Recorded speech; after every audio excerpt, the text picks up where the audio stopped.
Stephen A., LeBron is a Laker. The floor is yours. Go.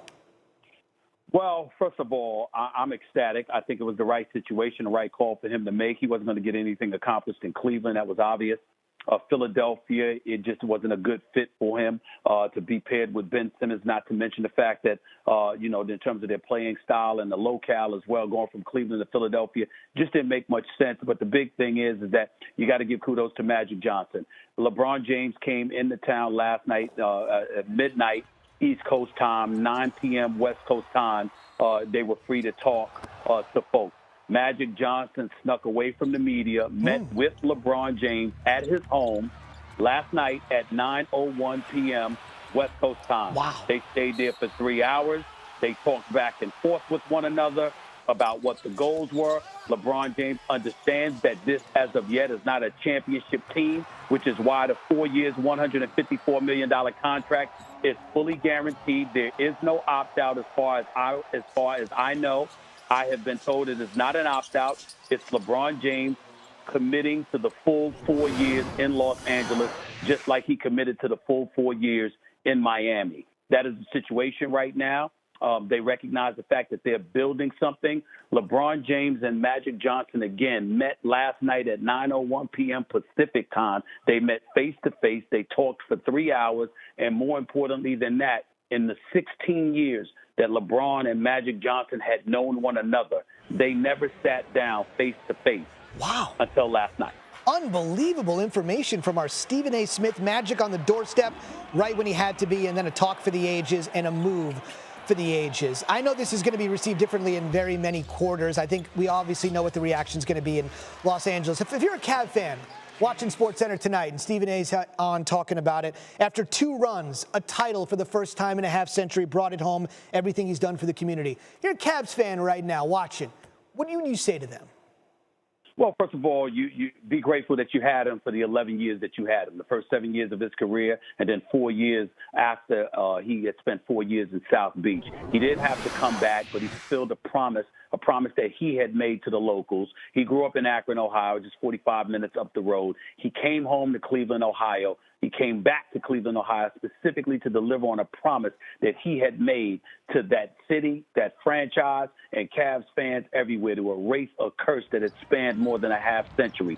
He fulfilled that promise inside of 2 years, stayed an additional 2 years, took you to the NBA Finals each and every single year he was in Cleveland. And by the way, he did a tremendous amount for the economy. Hundreds of millions of dollars have been poured in to the Cleveland, Ohio community because LeBron James existed there.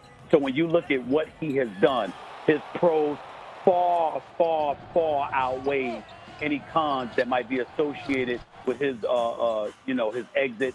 And that's what you have to be grateful for. You didn't have to have him for the last 4 years that you had him. You had him because he made a promise to you, and he was an honorable enough man to fulfill it.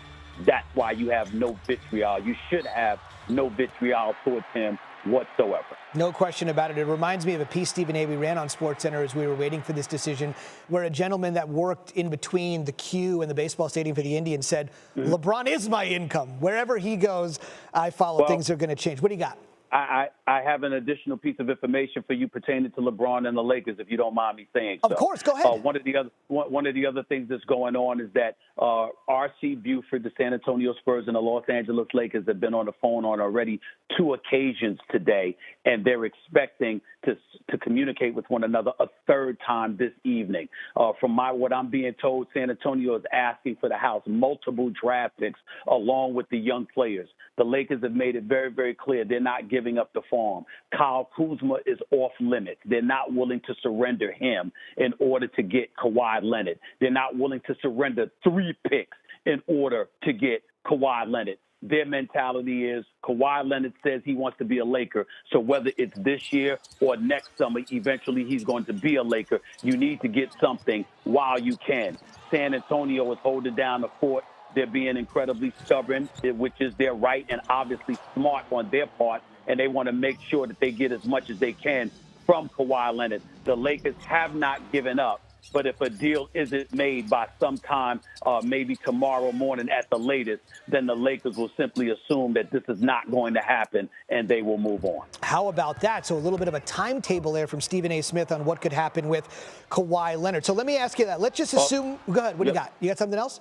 The other thing is that according to a couple of other executives, because of the personality of Kawhi Leonard and what transpired last season, they said to me, don't rule out the possibility of Kawhi Leonard sitting out next season before he's willing to come back to the San Antonio Spurs. That's how badly he wants out.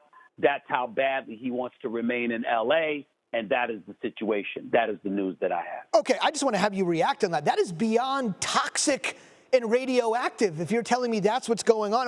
What would you think if he employed that method? Well, I will say this. If he employed that method, it would be highly unprofessional, incredibly unfair, and just trifling on the part of Kawhi Leonard. Now, again, these are what executives and league folks are saying. I did not hear this from Kawhi's camp. I did not hear this from Kawhi Leonard.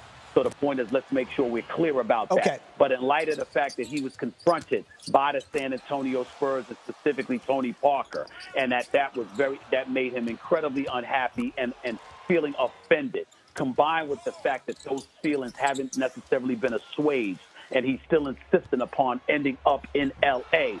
The basic message to me has been rule out nothing with Kawhi Leonard if San Antonio is not going to let him out of there. Anything is possible. They weren't saying he's going to do it. They're saying his temperament and his conviction towards ending up in L.A. to play with the Los Angeles Lakers is that strong that anything is possible right now in order for him to send the message that he wants to send. That is what I have been told.